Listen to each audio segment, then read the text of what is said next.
Bonjour tout le monde, un format un petit peu spécial pour cette vidéo où j'ai caché le haul qui correspond au produit que j'ai utilisé pour ces créations quelque part dans la vidéo.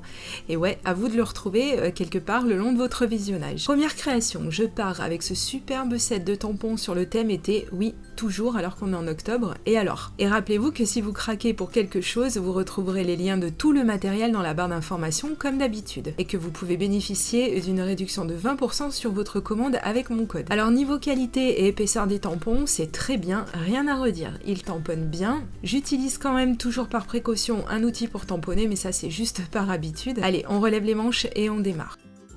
Je positionne les tampons, je ne me servirai pas de celui de droite finalement, sur la stamp plateforme et je vais les tamponner avec la Memento Tuxedo Black. N'importe quelle encre aurait fait l'affaire puisque je vais utiliser des crayons de couleur.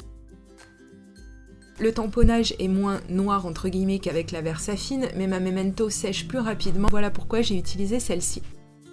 Je vais donc faire une mise en couleur au crayon de couleur et j'utiliserai de nouveau cette boîte de chez Action. Les crayons peuvent être utilisés traditionnellement ou avec de l'eau. Comme d'habitude, je vous montre les couleurs que je sélectionne si ça peut vous aider à vous familiariser avec ces crayons ou si vous désirez reproduire les mêmes couleurs que moi. Je vais prendre un orangé et un orangé bien plus foncé, presque rouge.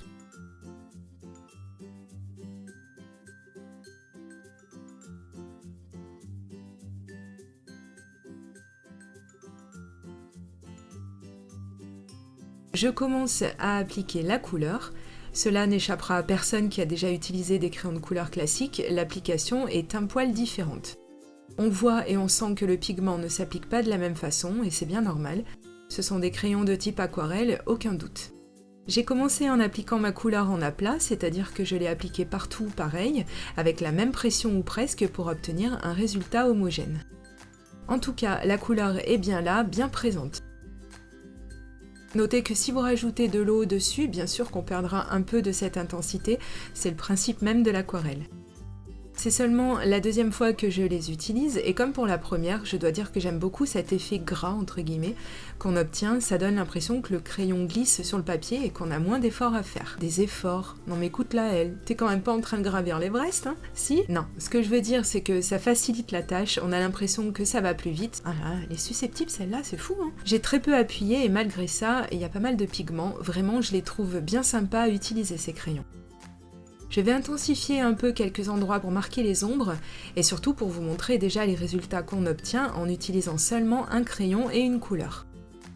Au second passage, c'est bien plus intense et efficace, si c'est le rendu que vous cherchez à avoir.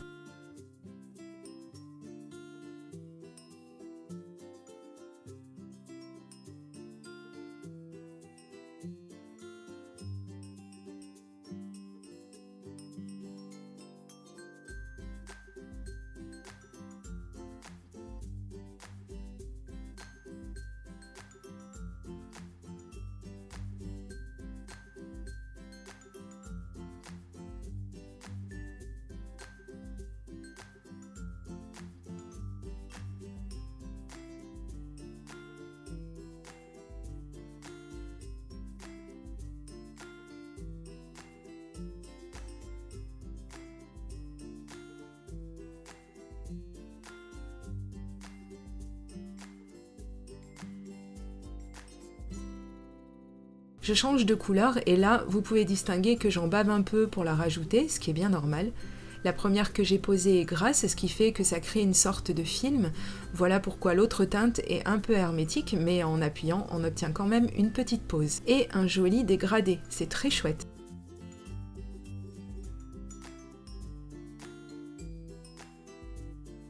Et j'ai lutté contre l'envie de mettre de l'eau pour voir ce que ça donnait. Non, non, non, interdit. J'ai utilisé de la Memento qui n'aime pas l'eau. Ouais, elle préfère l'alcool, elle, bah chacun ses goûts. Et ensuite, j'ai terminé en travaillant mes transitions entre les deux couleurs pour ne pas avoir quelque chose de trop tranché.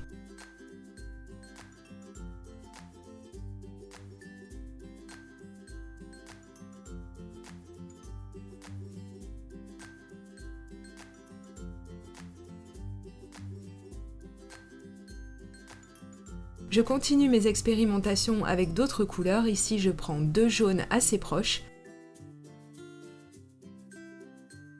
Vous comprendrez tout de suite qu'on aura un résultat plus plat, avec moins d'effet de dégradé, et c'est normal. Je ne m'étalerai pas sur la méthode puisque c'est la même que précédemment, j'effectue un aplat. Puis je rajoute l'autre teinte qui viendra donner beaucoup de luminosité, elle est vraiment peps cette couleur.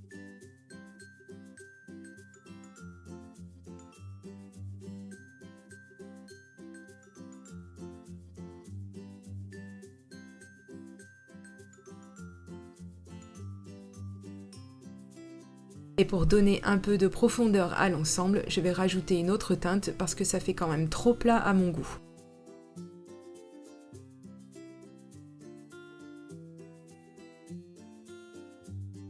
Voilà, une petite ombre au centre et ça change tout.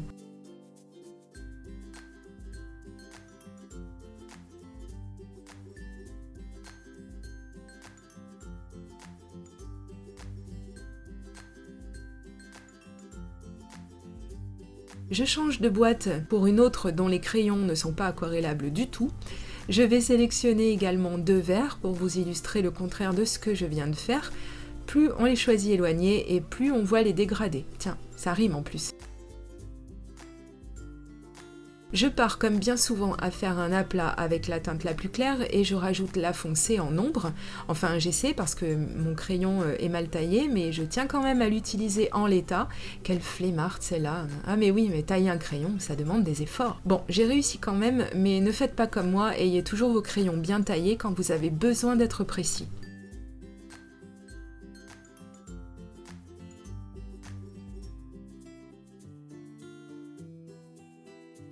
J'ai donc réussi à poser mes ombres et je reviens avec la teinte claire pour unifier le tout.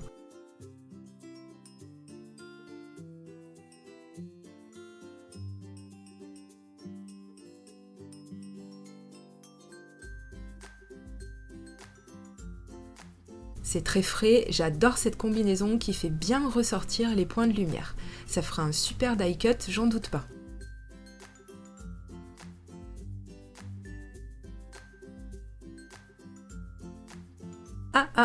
Le voilà, le bonus caché.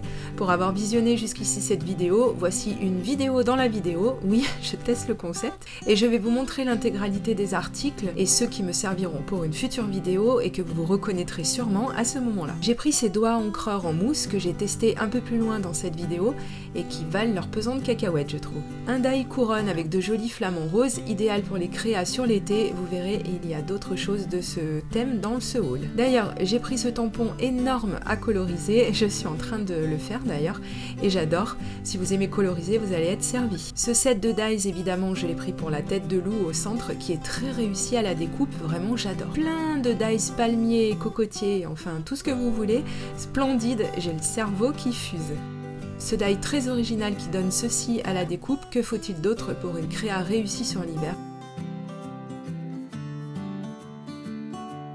Un die super pour créer des fonds et mettre en valeur un texte par exemple, j'ai déjà pas mal d'idées pour l'utiliser.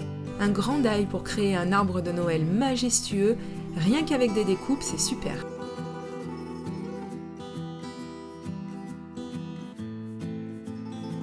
Le pochoir que j'ai voulu tester et qui est vraiment super lui aussi, bien épais, c'est du bonheur, vous le verrez un petit peu plus loin. Le tampon que j'utiliserai tout de suite après ce haul, il me faisait trop envie. Et pour finir, ce set de dies qui crée des gobelets, et là, ouais bof. Mais on en reparlera prochainement, là par contre, c'est pas l'extase. Seconde création dans un autre registre, je vais utiliser cette superbe planche de tampon effet grunge et le pochoir qui est du même style, je les voyais bien utilisés ensemble. Et pour démarrer, je coince sous les aimants de la stamp plateforme un devant de carte que je vais venir tamponner avec le tampon que je viens de vous montrer. Je le place sur le côté gauche, oui pourquoi pas, et je l'ancre avec de la Memento Angel Pink qui est un rose très discret.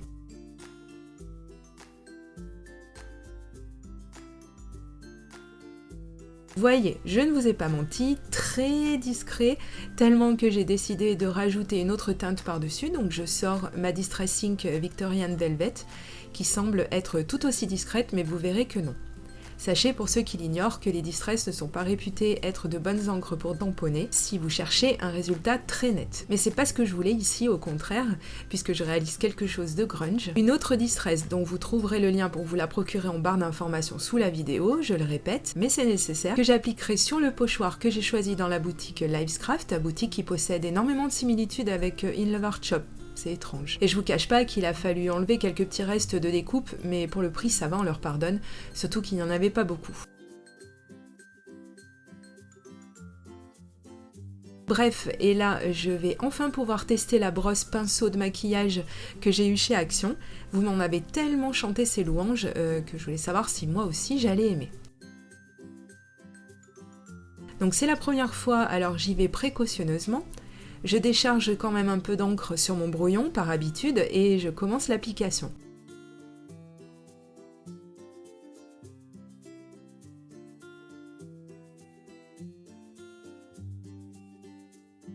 Et là j'avoue que waouh, on sent bien la différence avec une mousse traditionnelle. C'est plus simple et plus agréable aussi, je trouve. Il n'empêche que vous aviez raison, j'aime vraiment beaucoup et je pense que je ferai grandir mon stock de brosses. Pas ou peu de traces, vraiment c'est limite révolutionnaire.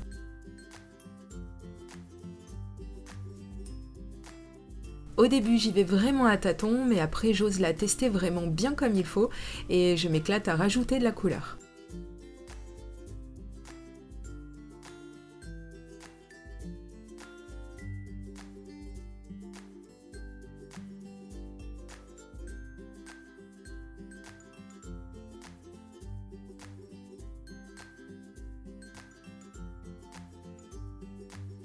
Oui, bon, par contre, pour faire les bords, j'essaie, mais bon, je trouve pas le résultat probant, alors je ressors ma petite mousse et avec elle, ça fonctionne déjà mieux.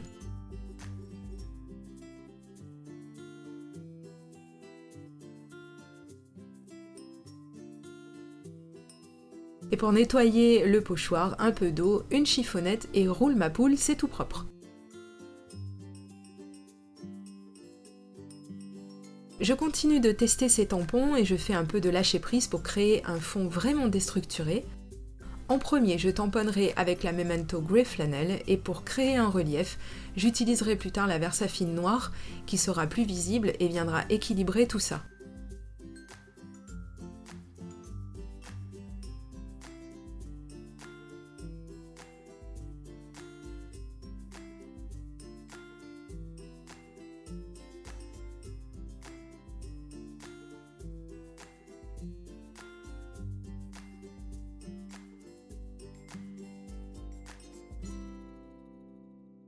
Et je continue mes tests en sortant la Distress Ink Black Soot, un gris très charbonneux, et je vais pouvoir voir ce que valent ces doigts en mousse pour ancrer. J'en possède d'autres marques, et je vais les mettre en compétition. Déjà, je remarque qu'ils sont plus gros, que la prise en main est plus sympa, et la texture de l'embout différente de ceux que je possède. Et l'application aussi est différente, par conséquent.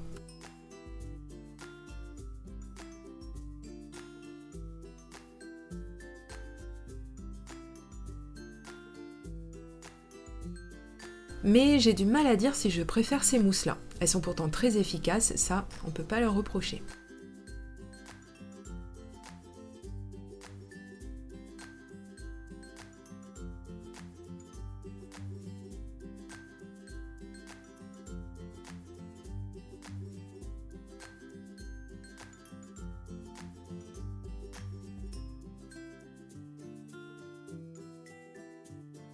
Je vais tester également sur ces tout petits trous, ça m'étonnerait que ça marche.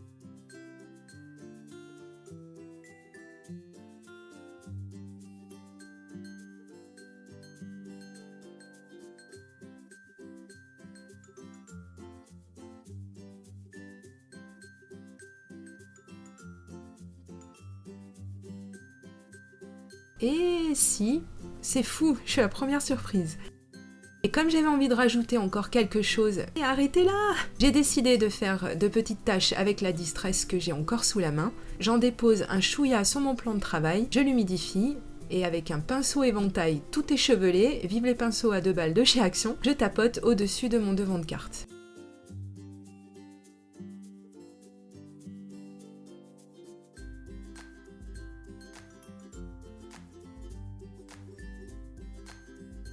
J'aime déjà beaucoup le rendu, bon je vous l'accorde, faut aimer le rose, mais imaginez-la dans des couleurs qui vous conviennent, c'est chouette n'est-ce pas? Pour ajouter quelques détails, je sors cette planche de chez Simple Stories et j'utiliserai le tampon étoile parce qu'il a pile la forme que je cherchais. Je ne l'encrerai qu'une seule fois et l'utiliserai tant qu'il aura de l'encre sur lui.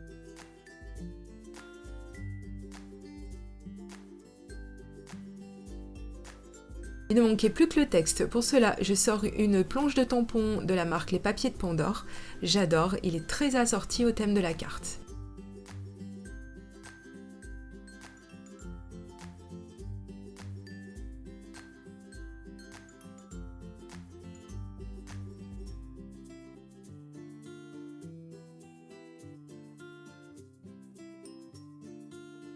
Pour terminer, j'ai matté ce devant de carte sur du papier noir avant de coller le tout sur une base de carte rose elle aussi.